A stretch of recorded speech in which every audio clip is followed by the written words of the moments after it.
Nia dwi'n reiddiol o Drewyddiol yn Sir Benfro, ond ar hyn o bryd yn gweithio a yn byw yn Gaerdydd, a dwi'n Rheolwr Llwyfan llawrydd.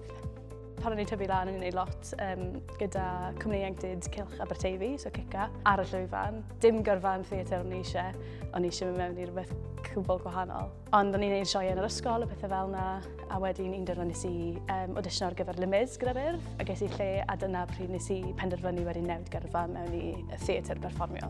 So nes i studio yn Dyndod ar byd perfformio, a wneud yr Emma gyda nhw hefyd. A dyna pryd nes i ddechrau gweld y criw pobl Cefn Llwyfan yn gweithio ar cynrychiadau o'n i'n gwneud yn y brifysgol. Dyna pryd wedyn nes i benderfynu, actually.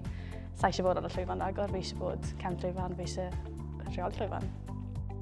I fi, dwi yn berson rili trefnus. Dwi'n licio gwybod beth sy'n mynd mlaen trwy'r amser. Dwi'n licio gwybod beth yn union sy'n mynd mlaen ar y llwyfan, y pethau fel yna. O fewn Rheolwr Llwyfan, mae yna sawl rôl gwahanol, sawl swydd lle mae pobl yn gyfrifol am wahanol bethau. A mae gyd yn dibynnu ar yr sioe os oes gyda chi Rheolwr Llwyfan, dirprwy Rheolwr Llwyfan neu Rheolwr Llwyfan cynorthwyol. Yng Nghymru, weithiau, dyn ni ddim yn gael y tri, achos bod yr sioeau bach yn llai o seis, bach yn fwy gynnil. Ond ar y sioeau mawr, West End, y pethau falle gewch chi 3 neu 4 person sy'n cynorthwyydd, y pethau fel yna. So i fi yn bersonol, dwi'n rili mwynhau fod yn dirprwy Rheolwr Llwyfan. So nhw sy'n gyfrifol am yr ystafell ymarfer, gyfrifol am marcio lawr y blocking i gyd, neud yn siŵr bod nhw'n gwybod yn union beth sy'n mynd mlaen yn y sioe, ble mae pobl yn sefyll, pwy props maen nhw'n defnyddio, a taith yr sioe ar y lwyfan. A nhw sy'n hefyd yn gyfrifol am galw'r sioe, so neud yn siŵr bod yr goleuni yn newid pryd maen nhw'n fod, os oes rhywbeth yn fflio mewn ac allan, neu weithiau os oes rhywun yn dod mewn neu allan o'r gofod. Dwi newydd gweithio ar Dechreuodd Nia gyda'r urdd. O'n i'n nabod y sioe yn rili dda cyn dechrau ar y swydd. Dwi'n nabod y sioe yn Saesneg fel sioe gerdd, hefyd yr ddrama wreiddiol. O'n i wedi studio lot pan o'n i yn y coleg, a wedi gweld cynhyrchiad yng Ngharad o blaen gyda coleg Dyndod yn neud Dechreuodd Nia. So o'n i'n nabod y sioe inside out a yn dwlu arno fe. So o'n i'n rili gyffrous yn dechrau ar y swydd. Yn ystod y cyfnod ymarfer, pethau fel yna, o'n i yn yr ystafell ymarfer. Bydd yn gyfrifol am dod ar props i gyd i'r ystafell ymarfer. So yn ystod yr amser ymarferion, bydd yn gwneud yr galwadau ar gyfer y cast. So fel bod pawb yn gwybod ar pa darnau nhw'n edrych ar diwrnod hwnnw a pwy oedd angen bod yn y gofod. Gan bod y sioe yn ensemble driven, felly bod pawb yn yr gofod trwy'r sioe gyfan, oedd e'n eitha hawdd mynd trwy pob golygfa a neud siŵr bod pawb yn cael ei slotio mewn. Hefyd, yn ystod yr ymarferion, o'n i'n gwneud yr blocking i gyd, so neud siŵr bod fi a Ngharad oedd yn gyfarwyddo yn cofio beth yn union oedden ni wedi penderfynu ar, os oedden ni'n ail-edrych ar golygfeydd, neu os oedden ni'n jwmpo yn rhywbeth ond ni angen neud siŵr bod y strwythur cywir gyda ni, fel bod ni ddim yn ngofio dim byd fel yna. Wahanol i rôl arferol dirprwy Rheolwr Llwyfan, o'n i hefyd yn gwneud yr asesiadau risg ar gyfer yr ystafell ymarfer a y sioe hun.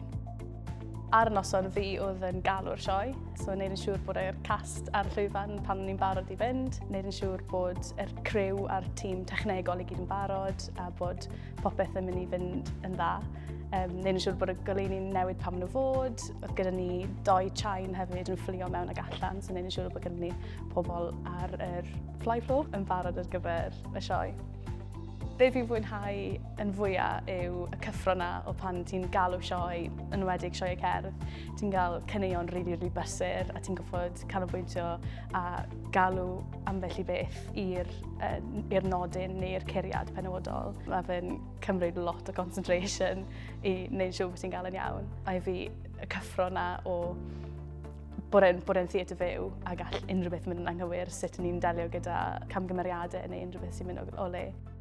So dwi newydd orffen cwrs yng Ngholeg Brenhinol Cerdd a Drama Cymru. So dyma fi yn dechrau ar taith proffesiynol fi yn y diwydiant. Cyn astudio, nes i weithio ar cwpl o sioeau fel Lloergan gyda'r Eisteddfod.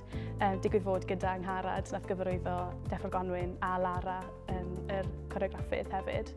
So i fi yn y coleg, o'n i'n rhan o dramau, sioeau cerdd a hyd yn oed opera. Felly mae amrywiaeth ar y llwyfan yn swydd fi. Dwi'n edrych mlaen i wneud cwpl o pethau fel R&Ds ar hyn o bryd, yna'r peth sy'n boblogaidd iawn, sy'n creu sioeau newydd yng Nghymru a hefyd gweithio gyda cwmnïau mawr Cymru dwi ddim wedi gweithio gyda eto. Os oes rhywun yn ffansio neu rôl fel i fi yn Rheolwr Llwyfan, dyn ni'n gweud byddwch yn rhan o'r theatr, cerwch i weld theatr, ymgylchenwch eich hun yn byd y theatr, os yw hwnna Cefn Llwyfan fel Rheolwr Llwyfan, neu os chi'n edrych ar rhywbeth rôl mwy technegol, get involved, boed yn rhywbeth bach cymunedol neu yn rhywbeth yn fwy mae'r urdd yn dod a lot o gyfleoedd newydd i fi just byw yn byd y theatr, wneith rhywbeth ddod ato chi.